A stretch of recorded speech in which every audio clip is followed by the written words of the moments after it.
Hi everyone, I am back with my next video that is on AI project cycle.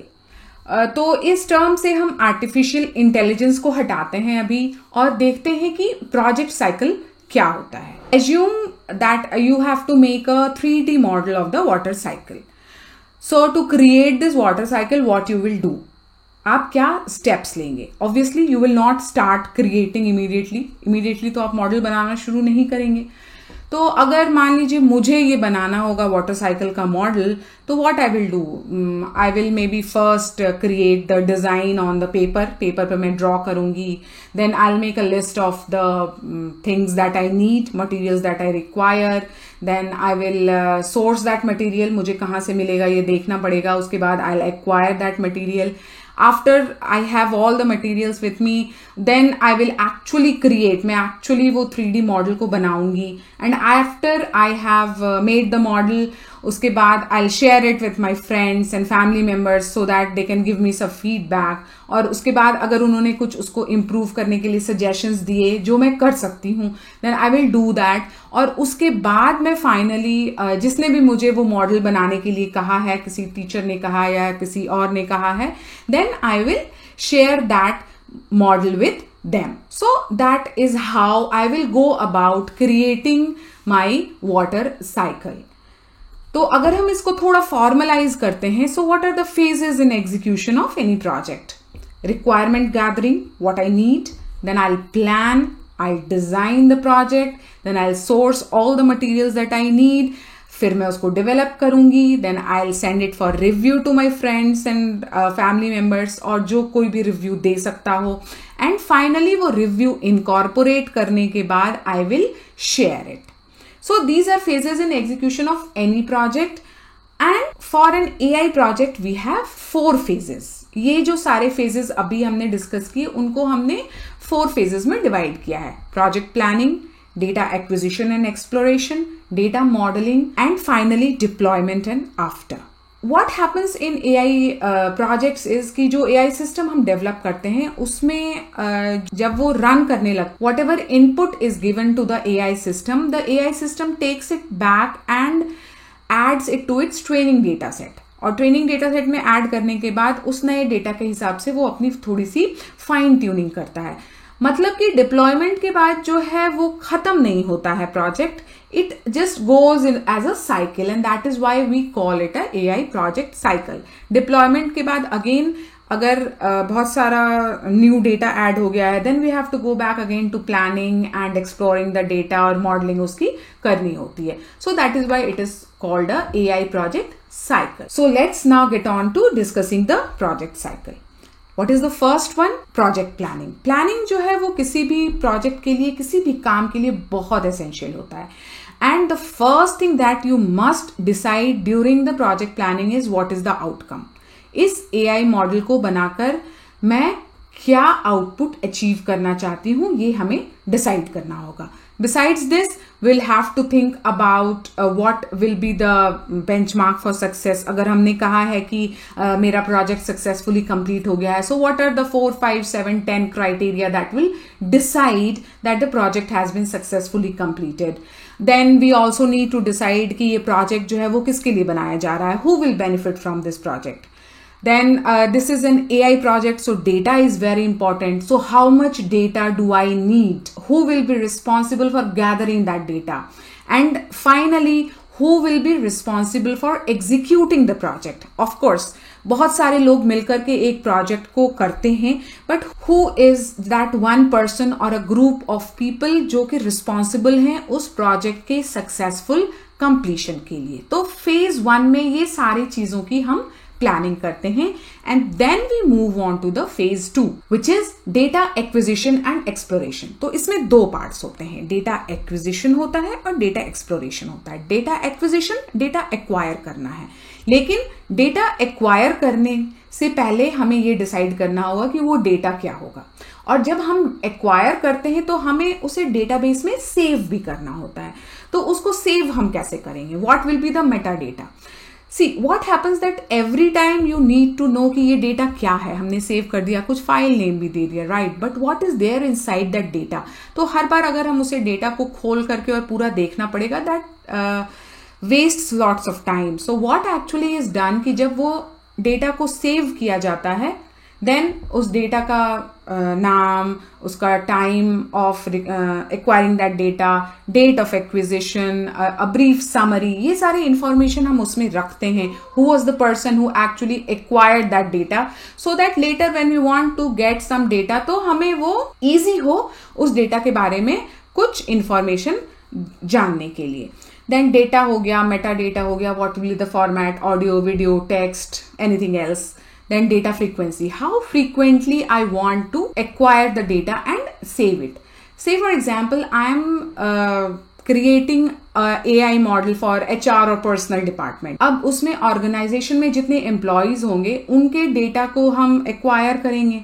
Now whatever will be the basic data, name, age, gender, all those things will be just saved once. एक बार हमने save कर लिया. But कुछ data होगा जैसे child details, spouse details, address, ये चीजें जब भी change होगी then we have to again save it. Then again there will be some details like salary details, basic, DA, HRA, overall salary, loans. ये चीजें हमें हर month record करनी होंगी because they change every month. So data frequency has to be decided. We have to take care of the data safety and security.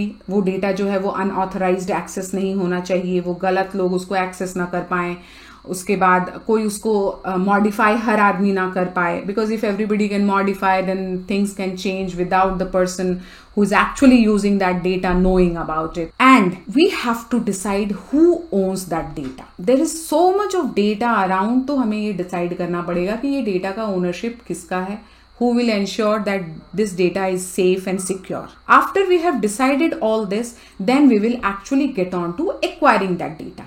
जब उस data को हमने acquire कर लिया और उसके डेटा और मेटा डेटा को हमने डेटा लेक्स या डेटाबेस में सेव कर लिया, then we will do a bit of exploring. What is exploring? See, why we are acquiring the data? Because we want to create a training data set. वो training data set जिसको use करके हम AI model को train कर सकते हैं. अब हमने मान लीजिए वो डेटा सेट को लिया एंड वी स्टार्टेड ट्रेनिंग और 50% या 75% प्रोजेक्ट कंप्लीट हो गया and then somebody decides or somebody finds out, अरे ये this was incorrect data, the outcome is not coming as we thought about it. So to prevent this waste of time and resources, what we have to actually do is कि हम उसमें से एक subset training data निकालेंगे and we will see क्या वो data सही है, because we already know that what type of data we need. So we will see whether the data is right for us or not. After we have done the exploration and we are sure कि ये data मुझे चाहिए, then that finishes the phase 2 and we get on to the phase 3, which is data modeling. Let me assure you, ये सबसे straight forward है. यहाँ पे हमें कुछ नहीं करना होता है, बस हमें डेटा मॉडल्स सेलेक्ट करने होते हैं. डेटा मॉडल्स मतलब एल्गोरिदम्स. हमें एल्गोरिदम्स सेलेक्ट करने होते हैं. There are lots of algorithms available and I have listed just some of them here: neural networks, random forest, decision trees, expectation maximization. Depending upon what the outcome is, आप उस algorithms को select करते हैं. एक हो सकते हैं, दो हो सकते, multiple algorithms you can use in the same AI model, and then you have to train that model that you have selected using the training data set जो हमने phase 2 के end में create किया था. यहाँ पे एल्गोरिदम सेलेक्ट करते समय what you should take care is what are other people using in your industry और domain. So you have competitors, you have peers, वो कौन से डेटा मॉडल्स यूज कर रहे हैं, तो उसके हिसाब से you can select, because if it is working for someone else it will work for you as well. So that is the phase 3. यहाँ हमने मॉडल को ट्रेनिंग डेटा सेट यूज करके ट्रेन कर लिया. What happens after that? After that we will evaluate it. हमने phase 1 में ही decide किया था कि what is the outcome that we want. Now that the AI model is ready, we will evaluate that whether it is giving the output that we desired. And how do we do that? We do that through testing. We use dummy use cases. हम dummy situations create करते हैं, fake situations create करते हैं, जिसका input भी हमें पता है और output भी पता है. We will give that input to the system, and is it giving the correct output? We'll create 100, 200, thousands of use cases depending upon the size of the AI model, and उसके बाद we will see that what is the success rate of that AI model. In phase 1 we had also decided what are the success criteria. उसमें से एक criteria ये भी होता है कि टेस्टिंग में कितनी सक्सेस रेट होनी चाहिए. इफ इट मैचेस और it is more than the criteria that we decided for success, then we move on to the next phase कि हाँ अब हम प्रोजेक्ट को डिप्लॉय कर सकते हैं, हमने सक्सेसफुली इसको क्रिएट कर लिया है. प्रोजेक्ट डिप्लॉयमेंट मतलब जिनके लिए हमने बनाया, we decided in the first phase that who are the people who are benefiting, for whom we are creating this AI system. तो उनको हम देते हैं कि yes now you can use it, and after they have used it for some time then they get the input data which is a part of that training data set, और उसके हिसाब से AI की tuning, AI model की tuning होती है. So that finishes the 4 phases and the AI project cycle. What happens after that? After the system has been running for a couple of months, you should have a post-project review. Post-project review क्या होता है कि हम review करते हैं कि हमने project execution के time पे क्या सही किया, क्या गलत किया. Whatever was done correctly,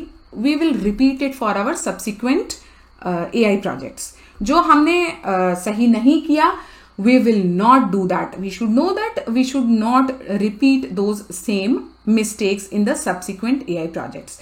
This exercise is done so that कि subsequent projects जो है वो ज़्यादा smoothly हो सकें. But this is an essential step to take अगर आप बहुत सारे AI projects successfully complete करना चाहते हैं. So that brings us to the end of this discussion on AI project cycle.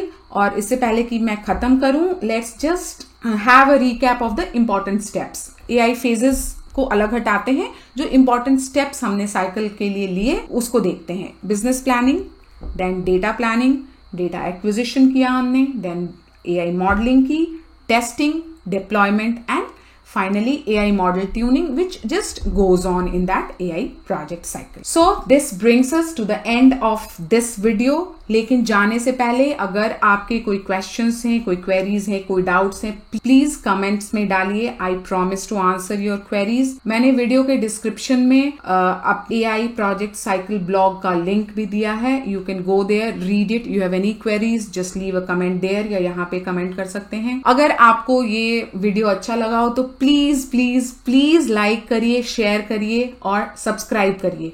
And after you have subscribed, please don't forget to press the bell icon. You will get notified when I post my next video. So that's all for today. Thank you. Bye-bye.